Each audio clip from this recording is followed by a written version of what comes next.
a palavra, ele faz aquilo que não agrada a Deus, a tal ponto de Deus lhe rejeitar, lhe reprovar como sacerdote, por ele não ter tido uma regra para com o povo, também para com seus filhos.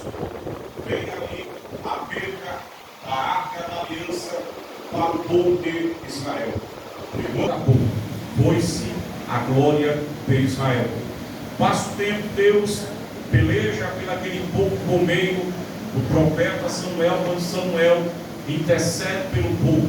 E nesse livramento, Samuel pôs aquela pedra entre Mispa e Sem e disse: até aqui nos ajudou o Senhor. Porque quando Israel, com esse desejo, ele chega diante de Saul e pede para ele que ele concedesse o rei diante de Samuel, para que constituísse um rei para reinar entre eles, como tinha todas as nações. Esse pedido feriu a Samuel a tal ponto, e ele, quando vai orar a Deus, com seu coração amargurado, desgostoso, Deus diz para ele que o povo não estava rejeitando a ele, mas ao próprio Deus de Israel, as diretrizes desse povo. Então Deus diz para Samuel: mas diga para ele como será o procedimento desse rei perante eles, e começa a dizer como ele seria, como ele regeria o povo. Mas o povo não dá ouvido. Eles disseram: nós não vamos ter um líder como tem todas as nações. Então Samuel começa a apresentar a Deus novamente, e Deus diz para Samuel, atende o pedido do povo. A Bíblia diz que Samuel pega o chifre de azeite e unge Saul como rei da nação de Israel. O Senhor vem sobre ele, lhe usa naquele momento.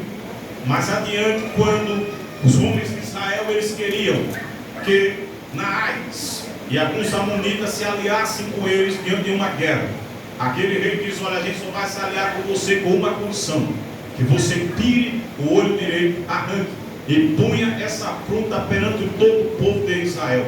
História. E ele começa ali se precipitar. E nisso, quando Samuel chega diante dele e vê aqueles animais, aqueles bois, algumas coisas que tinham sido poupadas, Samuel pergunta para Saul o que era aquilo. E ele diz que tinha poupado a melhor parte. Então Samuel diz: olha, Deus está reprovando o teu reinado. Você é seu. Deus agora está começando a constituir um outro homem no seu lugar. Passa o tempo, Deus não de Israel. Esse homem era Davi. Quando Saulo, ele diz assim: achei a Davi, o meu ungido.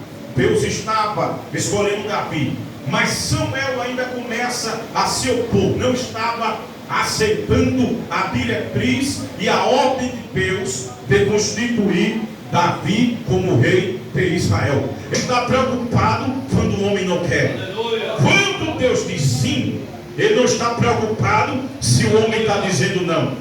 Quando Deus diz vai, ele não está preocupado se o homem está dizendo que não vai. Quando Deus diz vai acontecer, ele não está preocupado se o homem está dizendo que não vai acontecer.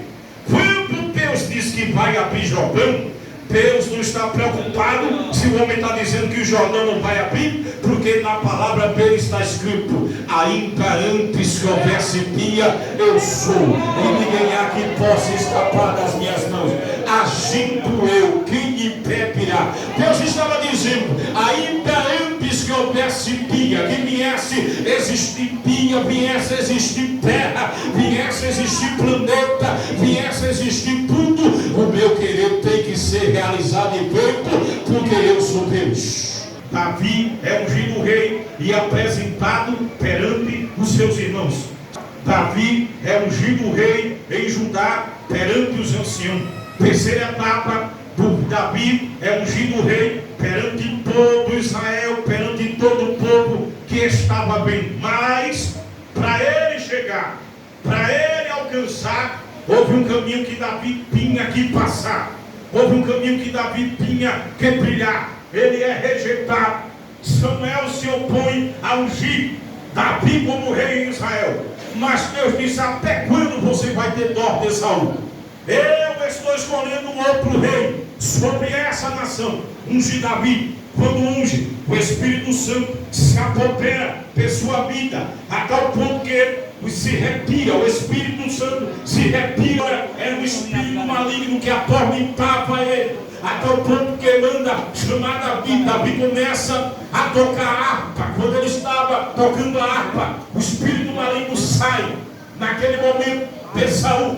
Aleluia. Quando sai, a Bíblia diz que Davi alcança a graça. Agora, quando Davi estava naquele momento ali perante Israel, houve um momento em que Golias, um homem alto de poderio, ele aprontava a todo exército. Ele diz: eu quero um homem para lutar, eu quero um homem para pelejar comigo. Todos temiam, até mesmo Saul temeu. Quando Davi vai ao encontro dos seus irmãos para ver como eles estavam, Davi vê Golias aprontar a Israel, a tal ponto que Davi pergunta: quem é esse incircunciso para aprontar o exército de Deus vivo? Eu vou pelejar. E ele vai saber que tem Deus na nação de Israel.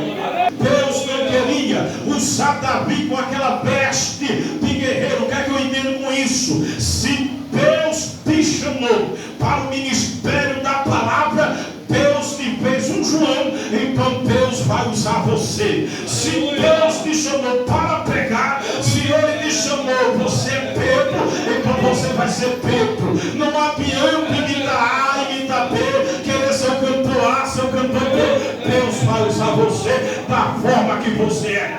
E tinha intimidade. Davi conhecia o plano do céu. Davi sabia quem era o plano do céu que estava lhe levantando para pelejar contra Golias. Alguém pode olhar para você pela tua aparência, mas se esquece de uma coisa: você tem uma história com Deus, você tem uma intimidade com Deus, você anda com Deus, Deus fala com você. Então não te preocupa se alguém aceita ou não aceita. O que importa é uma coisa: que quem te chamou foi Deus, quem te usa é Deus, quem te apresenta é Deus, e quem vai te abençoar é Deus. Não depara no desprezo, não depara no anonimato, para depois sentar na cadeira. Para ter trono tem que ter desprezo, para ter trono tem que ter dor, para ter trono tem que ter deserto, tem que passar pelo Jordão, vai passar cantando, dizendo: Ele é Deus, Ele é Deus, Ele é Deus, Ele é Deus, e vai prover o necessário para a minha vida. Matou 10 mil. Quando os homens falaram isso, Davi fica com medo de Axe. Despertou a inveja de Saul. Quando as mulheres dançavam e cantavam dizendo: Saul matou 1000, mas Davi 10 mil.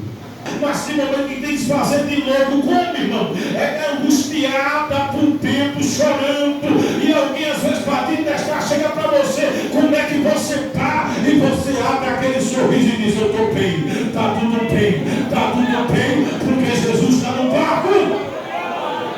Pensa dentro de você e diz: está que maravilha, porque Jesus está trabalhando na minha vida.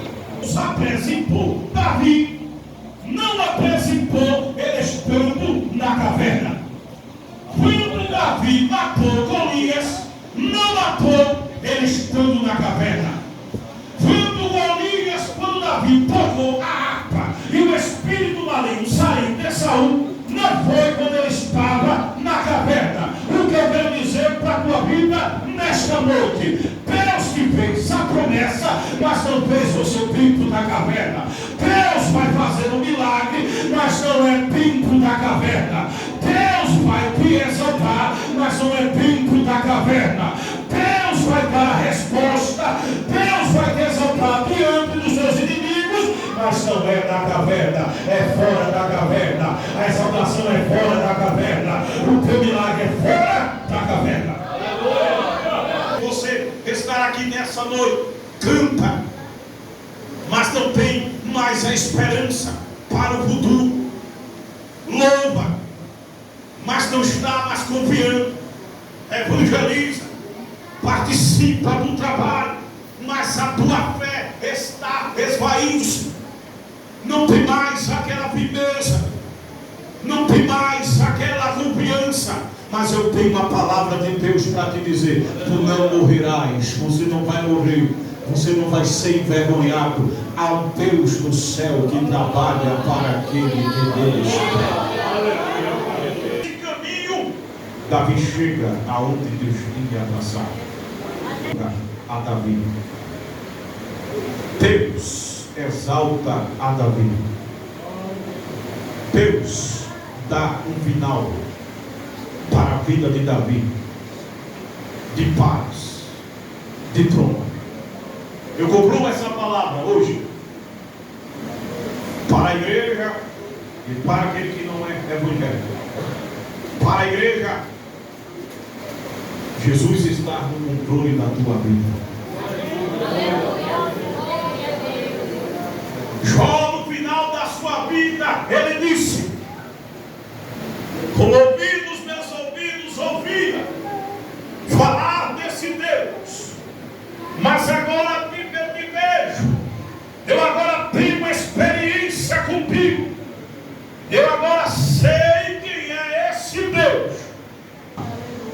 Conforme você está achando que vai terminar, conforme o medo está achando, você pensar que vai terminar conforme Deus traçou, conforme Deus determinou. Guarda essa palavra hoje, não tenha medo.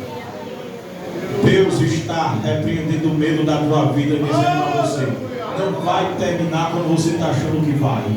Porque tem momento que a luta está tão grande que a esperança se perde, que a gente só passa a aceitar os pensamentos negativos, que não vai dar certo, que não vai acontecer. Mas Jesus está dizendo nesta noite para a sua igreja: a tua história está na palma da minha mão. Quem está no controle de tudo sou eu. Você vai vencer as incertezas, você vai vencer o medo, você vai vencer os pensamentos negativos.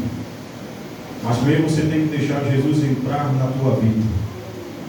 Porque quando ele entrar na tua vida, a tua fé vai ser renovada.